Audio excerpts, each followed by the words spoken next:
By the time of Khilafah of Umar radiallahu ta'ala, and the sway of Islamic empire spread different parts of the world. Now the inevitable happened. Now the intermingling of Arabs and non-Arabs is happening. Apparently, this intermingling, what it caused, it started the linguistic corruption. And we will talk about an incident that took place time of Umar radiallahu ta'ala, and that a Bedouin came to Medina and he asked if someone could recite some part of Quran for him. He just came, who could recite some Quran for me? So there was a man. Apparently, this man did not seem to have a good understanding of Arabic. This man started reciting from Surah Tawbah for this Bedouin, and I'd like to take you to that verse which he recited from Surah Tawbah. And he started reciting, آذان من الله ورسوله إلى الناس يوم الحج الأكبر أن الله بريء من المشركين ورسوله. Instead of reciting this word رسوله, he recited as ورسوله أن الله بريء من المشركين ورسوله. A belief in this takes a person out of the fold of Islam.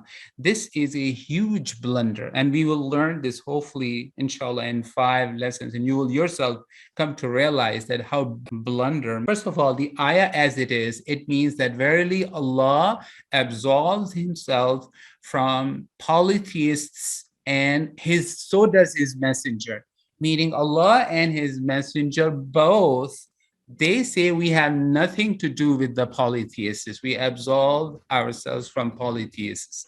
Is it clear? Is it clear so far? This is what this part of the ayah is saying. Everybody, is it clear? Yeah. Okay.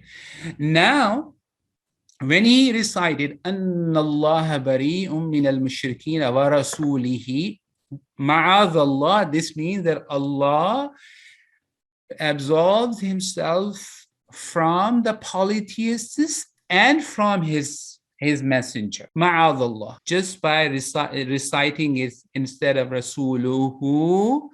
When he recited it as rasulihi, he made such a blunder, ma'adallah. A belief in this takes a person out of the fold of Islam. You all understand the difference between the two? While the man in Medina did not have a good understanding of Arabic language, however, the Bedouin did understand what was recited. Bedouin was deeply entrenched in the language, so he understood. And he started walking in Medina by saying what he just heard. Then Bedouin was taken to Umar radiallahu ta'ala anhu by the companions for uttering such an outrageous statement.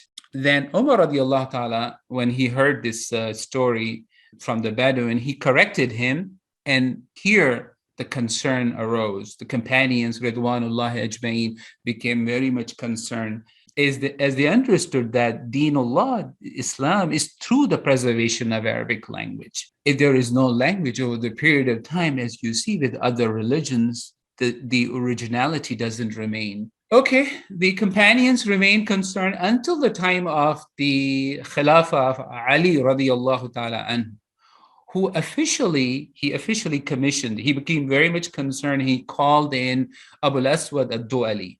Abu al-Aswad al-Du'ali, rahimahullah ta'ala, was not a companion. That's why I didn't put radiallahu ta'ala. And he was tabi'i. And he asked him, Ali radiallahu ta'ala knew that Abu al-Aswad al-Du'ali he was a scholar of Arabic language. He asked him to codify the Arabic language. And he instructed him how to codify it and assigned him this task. He gathered other scholars of language also. But anyway, this person, Abu al-Aswad al-Du'ali, rahimahullah ta'ala, is known to have laid the foundation stone.